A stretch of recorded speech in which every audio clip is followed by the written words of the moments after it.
जा रहे हैं भाजपा के गठन को। देखिए, बात यह है कि जो आज जाखड़ जी की ओर से कहा गया है 13 सीटों से वो चोन लड़ेंगे, ये तो पहले से 13 सीटों पे वो तैयारी कर रहे हैं। हम भी 13 सीटों पे ही लगे हुए हैं।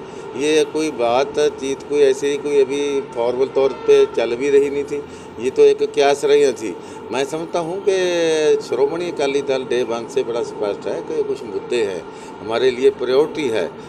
पंथ की इशू हमारे लिए प्रायोरिटी है, किसानों के इशूज़ हमारे लिए प्रायोरिटी है, पंजाब के अमन शांति भाईचार साथ। तो ये बातों को हम सामने रखकर ही कोई राशि समझौता कर सकते हैं।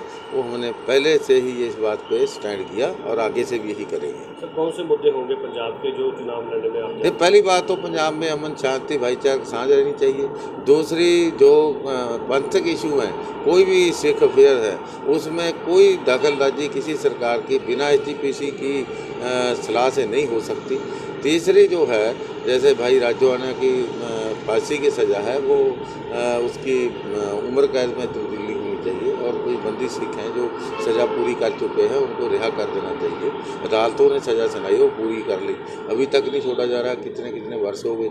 सो ऐसे हमारे जो पंथ के इशू हमारे पंजाब के इशू हैं, जैसे किसानों के इशू हैं, एमएसपी का इशू है। पहले सरकार ने कमेटी बनाने की बात करी थी कर्जा माफ़ी और एमएसपी के लिए, उसकी कोई रिपोर्ट नहीं आई, उस पर अमल होना चाहिए। लखीमपुर खीरी वाले जो किसान जख्मी हुए उनको 10-10 लाख रुपए देने की बात थी, वो देना चाहिए। और ये जो किसानों के इशू है, बाघा बॉर्डर और सैनीवाला बॉर्डर खोलना चाहिए व्यापार के लिए, ये सब बातें पूरी होंगी तो उससे ही हाथ मिलाया जा सकता है। तो पंजाब में किसानी मुद्दा सबसे अहम है और मुद्दा भी अहम है या पंथक मुद्दे भी अहम है।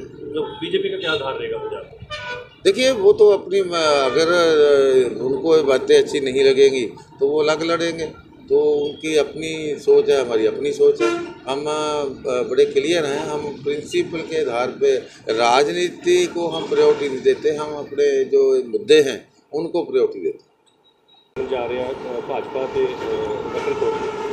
देखिए, बात यह है कि जो आज जाखड़ जी की ओर से कहा गया है 13 सीटों से वो चोन लड़ेंगे, ये तो पहले से 13 सीटों पे वो तैयारी कर रहे हैं। हम भी 13 सीटों पे ही लगे हुए हैं।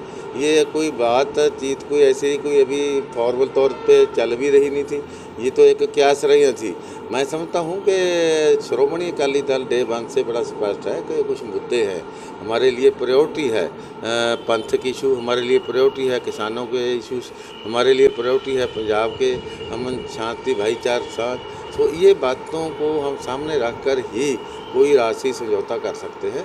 वो हमने पहले से ही इस बात पे स्टैंड किया और आगे से भी यही करेंगे। सर, कौन से मुद्दे होंगे पंजाब के जो चुनाव लड़ने में आप? ये पहली बात तो पंजाब में अमन शांति भाईचारा साझ रहनी चाहिए। दूसरी जो पंथक इशू हैं, कोई भी सिख अफेयर है उसमें कोई दखलंदाजी किसी सरकार की बिना एसजीपीसी की सलाह से नहीं हो सकती। तीसरी जो है, जैसे भाई राजोआना की फांसी की सज़ा है वो उसकी उम्र कैद में तब्दीली होनी चाहिए और कोई बंदी सिख हैं जो सज़ा पूरी कर चुके हैं उनको रिहा कर देना चाहिए।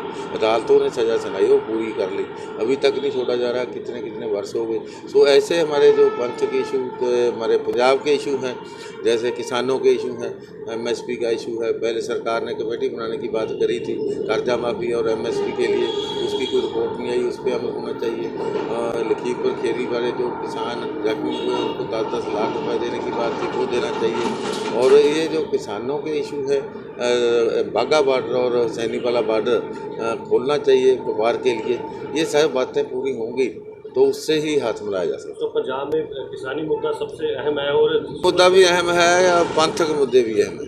जो बीजेपी का क्या आधार रहेगा पंजाब?